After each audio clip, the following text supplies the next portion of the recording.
పిట్ట కొంచెం కూతగనం అనే మాటకి చిన్న ఎగ్జాంపుల్ అనమాట. ఈ నా బుజ్జి కుక్కర్ అనమాట. ఇది కొని ఒక 15 ఏళ్ళు అయితే అవుతోంది. అప్పటి నుంచి దీన్ని వాడుతున్నాను. ఎడాపెడా వాడేయడమే అనమాట, అలాగేలాగా కాదు. సింపుల్గా వంట చాలా తొందరగా అయిపోవాలంటే ఇందులో చేసేసుకుంటే చాలా బాగా అయిపోతుంది.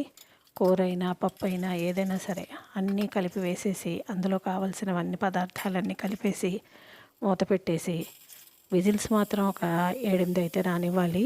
ఎందుకంటే ప్రెషర్ పెద్దగా ఎక్కువగా ఉండదు కదా, అందుకని చాలా సింపుల్గా ఎంతటి కూరైనా చూసారా, దగ్గర దగ్గర కిలో పైన కూర కూడా ఇందులో ఉడికిపోతుంది అనమాట. చాలా సింపుల్గా అయిపోతుంది. ఉడకలేదేమో అన్న బెంగ అయితే ఉండదు దీంట్లో కనుక చేస్తే. అందుకే ఎంత పాత పడిపోయినా కూడా నేను ఈ కుక్కర్ని అస్సలు పడేయకుండా మార్చకుండా నేనైతే దీన్నే వాడుకుంటున్నాను. ఇప్పుడు ఇంత గేజ్ అయితే రావట్లేదు అప్పుడు వచ్చినట్టుగా. దగ్గర దగ్గర ఒక 15 సంవత్సరాల నుంచి అయితే ఈ కుక్కర్ని వాడుతున్నాను. చాలా బాగా ఉపయోగపడుతుందండి నాకు.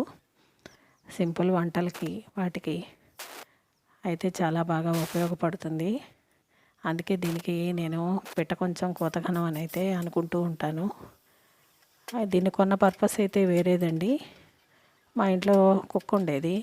ఆ కుక్క కోసం ఏదన్నా వండాలి అంటే తక్కువగా వండాలి, స్పెషల్గా ఏదన్నా వండాలి అంటే బంగాళదుంపలు అలాంటివన్నీ చిన్న దాంట్లో పెట్టేదాన్ని అనమాట. అందుకోసం కొన్నాను.